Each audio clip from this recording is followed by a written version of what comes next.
Yep. Re-up number 2.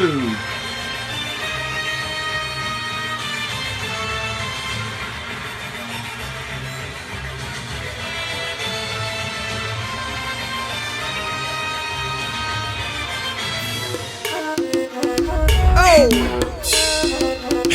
Oh! Oh! Come on! Oh!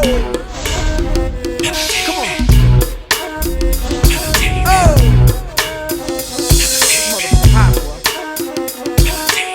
Hey, yo. What's going on, people? LP2000 right back at you with another figure review. As a matter of fact, I'm doing a re-up. And do I need to give this guy any kind of introduction? Do I really? But I'm going to give him one anyway. The first ever in a Gigantic series from X Plus, the GMK Godzilla. Yes, and I'm doing this review, or re-up I should say, for a couple of reasons. Number one, it's at request of fellow collector and fellow friend of mine, Edwin Talavera, E.T. This is for you. And around this time, it's around October the 3rd, 2015. And at the time of this recording, there should be a mass exodus from Japan of the recently released of the Gigantic series, Godzilla 2000, the Yuji Sakai version. It should be a whole bunch of those leaving Japan and hitting doorsteps as we speak. So in honor of this, in honor of that, I figured I do a review of the first ever Gigantic series figure that started the line that I love so much, the GMK Godzilla. So let's just move this gigantic figure out the way and go with the box. Yes, I have the standard. I don't have the Rick Boy. The Rick Boy came with the little purple heart, the heart scene at the end of the film he was in, Godzilla, Mothra, King Ghidorah, Giant Monsters All Attack. But I have the standard. So, but this is the gigantic box. Yes, absolutely awesome, massive, gigantic. Of course, you get to do the math on that. But here's a silhouette picture of the figure itself.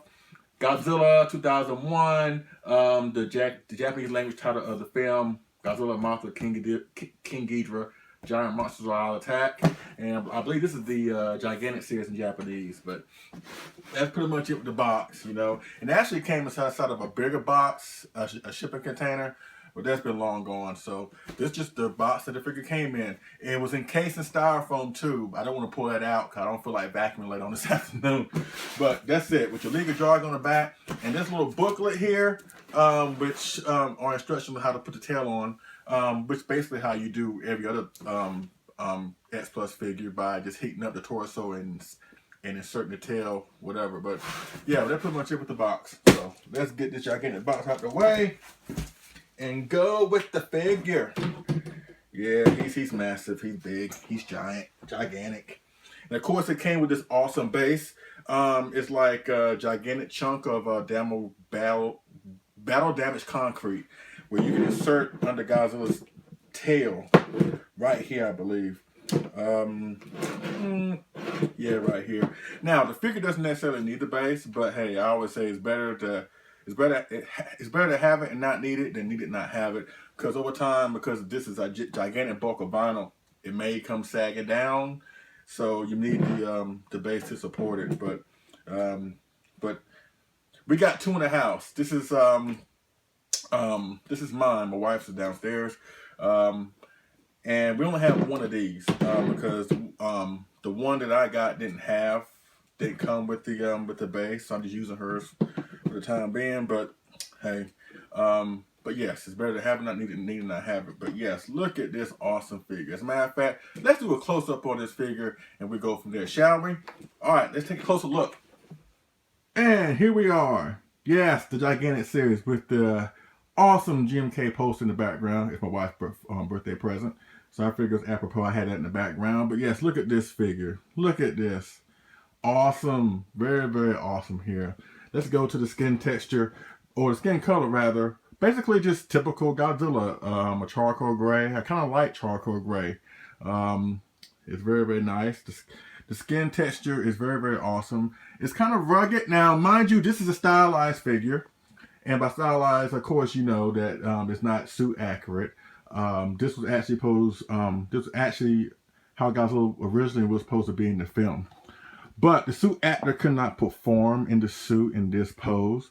I mean, talk about having a hernia for life in your back. But that's this how originally Godzilla was supposed to be. But the laws of physics couldn't do that for the actor, so that's why he was more upright in the film. Why he had some of a pop belly. The suit did. Um, but I really do like the stylized look of the figure. It gives Godzilla a more fierce, more animalistic pose, which really suits the character since in the film he is portrayed as the most vicious, most evil Godzilla ever in the franchise. And this figure, you know what? It's actually more of a statue than anything else. Because it's so big and it has no articulation, nothing moves at all in this figure. So I can consider this more of a statue than anything else. Um, but yes, this captures the essence of what the character is in the film: fierce, dominant, evil, horrendous, everything that Godzilla is embodies in the film, which is rage and all that other stuff, is really embodied or represented in this statue. So yes, the skin, very very textured. It's kind of rugged in a way. I mean, if you feel it's kind of rugged, it does have a tree bark type of feel to it, but it's a lot more rugged. Now the suit had more crocodilian features on the suit. It was more smooth, but as you can see here, it's more rugged. But which is good. It really is good. I really enjoyed that. The claws exaggerated, very very sharp, as you can see, just like on your toes here, and it have like a real, I would say bone white color, but it's actually even more a true white, to be honest with you, with the airbrush of blackness going towards the base of the foot, as well as the airbrush of the black going towards the base of the hands here. So yes, they really captured the essence of the character of the GMK Godzilla perfectly. It's really and it's really a scary looking Godzilla. As we come to know with the Gigantic series, with the next one, the Gigantic Burning Godzilla. If anybody has that figure, know what I'm talking about. They have like a fierce, a really angry type of facial features and just look on his face. Look at his face. Look at that. From the evilness of the eyes. I don't know if it will come to focus here, but the eyes here um, um, are kind of grayish with a little bit of airbrushes of blackness going towards the back, just like it was in the film. And that's one thing that stands out about this Godzilla as a statue, as a figure, as a character, is the fact that he has no pupils in his eyes, which gives him more of a supernatural, unholy look, to be honest with you. Um, Basically, if Godzilla was a serial killer like a Michael Myers or a Jason Voorhees, that's what he would look like. And look at the teeth, sculpted really, really well. The purpleness of the tongue here, a purple shade, really, really awesome. I even like the color on the teeth here, a little airbrushing of a really more bone, or darker bone white on the teeth, and kind of redness going towards the gums. Maybe kind of suggests that maybe he had some blood on him, because he did draw blood on King Ghidorah in the film, actually. Um, but yes, really, really awesome face, kind of a feline type of face. And as you can see, go around here, a long neck here. Like I said, the actor could not perform in this pose. Um, so that's why Godzilla has this more of a hunchback type of um, um, appearance here, a pose, and really it's kind of attack pose with his arms going out to the side just a little bit. His claws are ready to just snap King Ghidorah's neck or kill Mothra or something like that. It really, really is awesome. It has pronounced muscles or musculature in the legs here. It's not really like the Heisei, at least going towards the tail end of the Heisei series. There's pronounced musculature here in his legs. It's still bulky legs, but they look very, very pronounced and very awesome. Let's go over to the dorsal plates. Dorsal plates, very, very awesome. Little grayness here at the base of the dorsal plates with the white going towards the tips.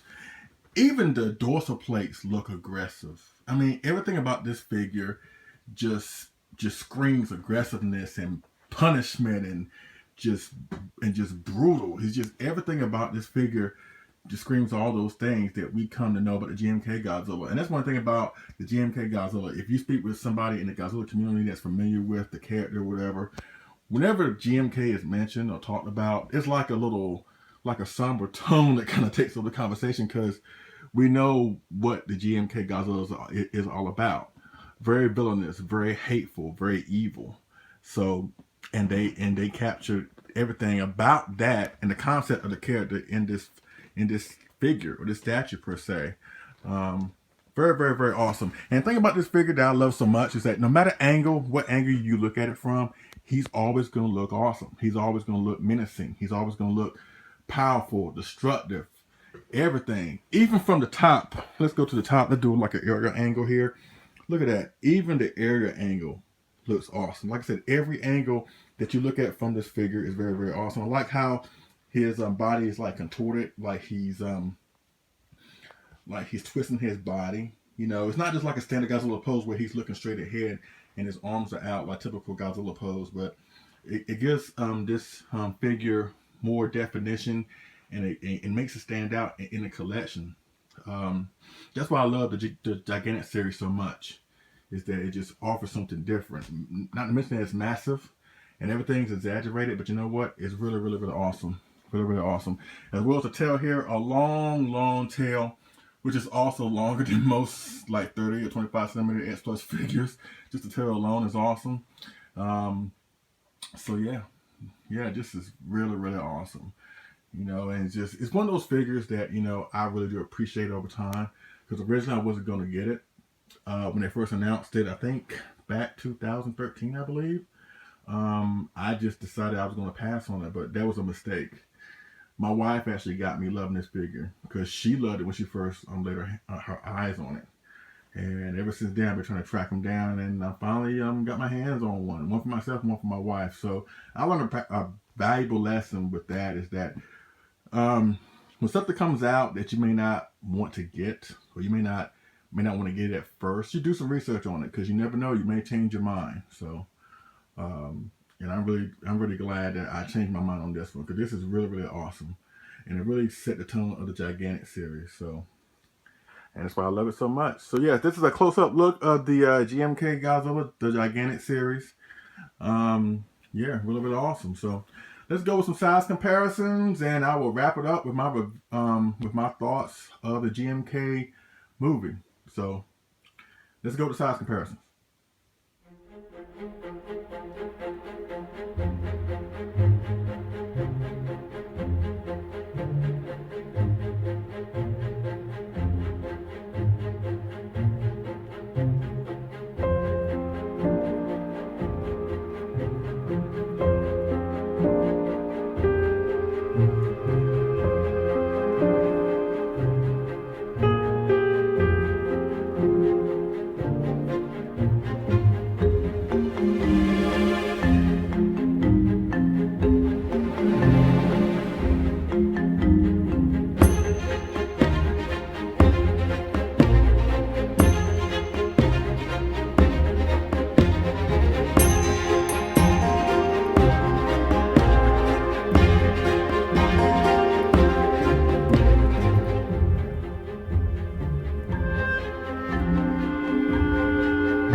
All right, people, I'm back. Now, let's go ahead and talk about GMK. Godzilla, Mothra, King Ghidorah, Giant Monster Attack. And as you can see, in the size comparisons and the monsters that I have here, these are not the monsters that was in the film, but they were the monsters that were originally going to be in the film. I got the GMK Ghidorah here. I got a Mothra standing over here. It's not the Mothra in the film, but y'all get the idea. But yes, GMK, by far my favorite film of the Millennium series. It's my wife's favorite film of all time in the Godzilla franchise. Right, babe? GMK. Woo! Right. So, but like I said, GMK wasn't originally going to star Mothra King Ghidorah. Shisuke Kaneko, the brilliant filmmaker that did the Heisei Gamera films, when he was selected to direct this installment of the Godzilla franchise. Originally, Godzilla, his pitch was to have Anguirus, Baragon, and Varan to oppose Godzilla. And let's talk about that for a couple seconds. That shows right there to me that Mr. Kaneko is truly a kaiju fan, because he chose probably three of the most underrated, maybe underappreciated kaijus in all of the Toho franchise: Anguirus, Baragon, and Varan. Um, but the higher ups in Toho, even though they liked his original pitch, they decided they would rather have Mothra and King Ghidorah included in the story. And two factors play into that. Kaneko agreed, but two factors swayed his decision. Number one, because of Godzilla vs. Mechagodzilla, the previous film didn't really do well at the box office. Toho felt it was better to include King Ghidorah and Mothra to put more people in the seats to get more money for the film, which is good from a business perspective. But a lot of fans didn't like the fact that Anguirus and Varan was replaced, and also from a personal level, from Kaneko's standpoint. What swayed his decision also is the fact that a couple of his friends, according to the research that I've done, wasn't really familiar with the monsters that he originally chose. However, he was still able to keep Baragon, but not for Anguirus and Varan. And that to me is kind of puzzling, because out of the three, you would think that Anguirus would have been the one to being kept for the final product, because in my opinion, Anguirus is probably more popular. He had more screen time than both Baragon and Varan. Now, of course, Baragon was in Frankenstein Conquers the World, and he was in Destroy All Monsters all for a brief second. Varan had his own debut film where he was by himself, and he was also in Destroy All Monsters for a brief second. Both of these monsters didn't partake in the final battle or whatever. They were just more like spectators. But they're still popular kaijus among the fan base. Anguirus, on the other hand, was the first opponent that Godzilla's ever faced. He had a more prominent role in Destroy All Monsters. He was Godzilla's right-hand man in Godzilla vs. Gigan. He appeared briefly in Godzilla vs. Megalon. And he appeared in Godzilla vs. Mechagodzilla in 1974. He was the first to oppose Mechagodzilla in the film. So to me, I would think that Anguirus should have been the one to been kept. So that one was really kind of baffling to me. But let's just say that Toho decided to go with this. Let's think about that for a second. Mind you, I would expect these monsters not to have any kind of powers. Because think about it, it took away Baragon's power, his heat ray from the Showa films. King Ghidorah, for example, although he did do his gravity beam attack, he didn't really do it that often, so it was really non-existent. So I would like to argue that maybe these monsters wouldn't have any kind of powers, but I would expect the fight to be a little bit more physical. We've seen that Anguirus can be a formidable fighter, as well as Baragon. They both did extremely well in Godzilla Raised Again, for example. And Godzilla Mechagodzilla, for example, even though he lost Mechagodzilla, he was still aggressive, jumping around, dynamic, the whole 9 yards. Baragon, we saw the fight he had with Frankenstein. Awesome, very aggressive, very, very animalistic. It was really, really awesome fight. Now, Varan would have been the wild card, because we have not seen Varan, at least to my knowledge, any kind of combat with any other monster. Like I said, he was in Destroy All Monsters, but he was more of a spectator. He didn't grapple with any other monsters. In Varan, The Unbelievable, his debut film, he was in there by himself. So it would have been interesting to see what Varan can do. But like I said, it shows what Mr. Kaneko is really a kaiju fan. Like I said, he chose most underappreciated, probably very underrated kaijus of all time. And so it kind of makes me wonder what would have happened if they went with his original pitch. But fast forward, they included King Ghidorah and Mothra, and the rest is history. And like I said, it's one of my favorite films of all time. And of course, everybody knows my gripes with the film on the fact that their characters were kind of weakened for the film. And of course, all that was to make Godzilla look stronger. My argument with that is that Godzilla does not need to be made stronger. I mean, of course, we all know, at least I guess majority of us feel, he's probably the most powerful monster out there. And there have been times where he was the smallest monster of the two, or at least he was a smaller monster of the monster he was going up against, and he was still able to prevail. Like Godzilla was a King Ghidorah, 1991. King Ghidorah was bigger than him, and Godzilla went through him with ease. Godzilla was a Biollante, or Tassala, as Jim Jenkins referred to her as. Even though Biollante was a fragile monster, she was still quite bigger, and in a way, a little bit maybe more dangerous with the tendrils she had going on in every which way. Godzilla went through her with ease.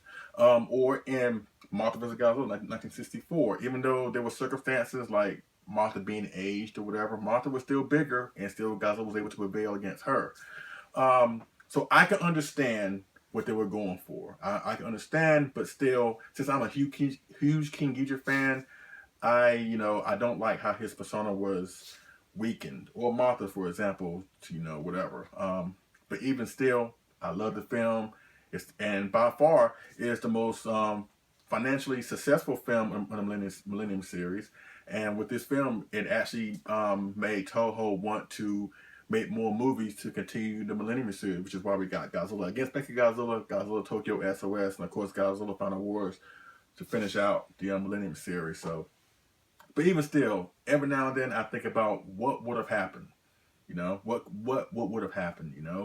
We could have got a little Godzilla Raise Again moment with Angerus.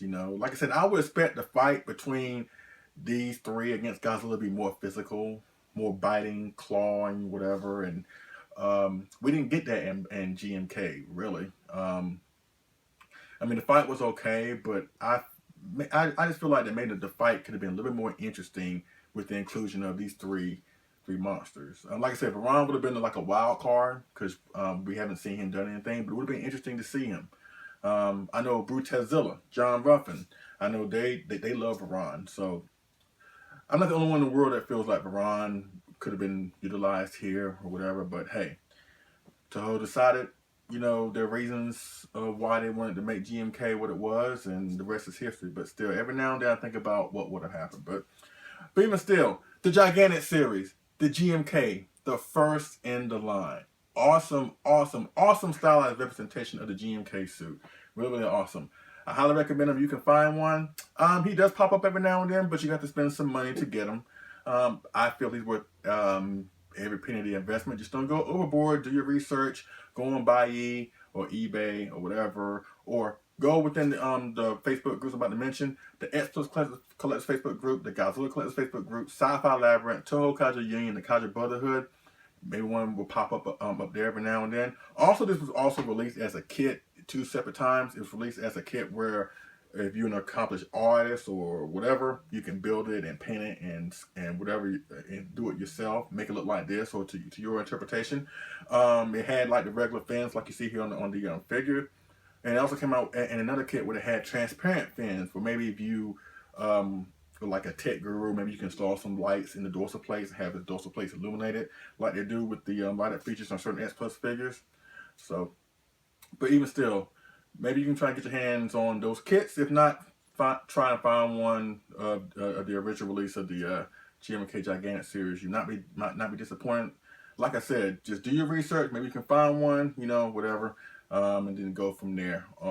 So that pretty much concludes my review of the X Plus, or the re-up, I should say. My review re-up of the X Plus Gigantic Series GMK Godzilla. By far, just an awesome figure. Like I said, my wife convinced me to want to get this figure. I was not really feeling it, but between her passion of wanting to have it, I was like, you know what, I gotta have it too. I'm glad that we got two. So, like I said, this is in honor of the new Gigantic Series release of the G2000 that's coming out. I'm sure it will make everybody happy come next week when it hits your doorstep. So whatever, but hey, the first in the line right here. This is why we love the Gigantic Series so much. All right. And also check out KaijuAddicts.com for all things X Plus. Once again, it's KaijuAddicts.com for all things X Plus. Once again, thank y'all for being here. Thank y'all for watching. I really do appreciate it. And I will see y'all again on the next figure and movie review. All right. Y'all take it easy.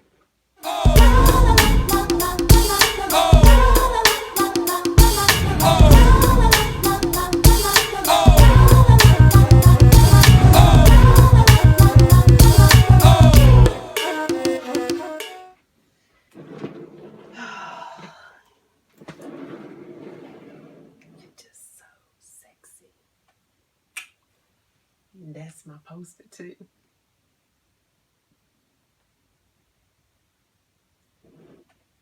Get him.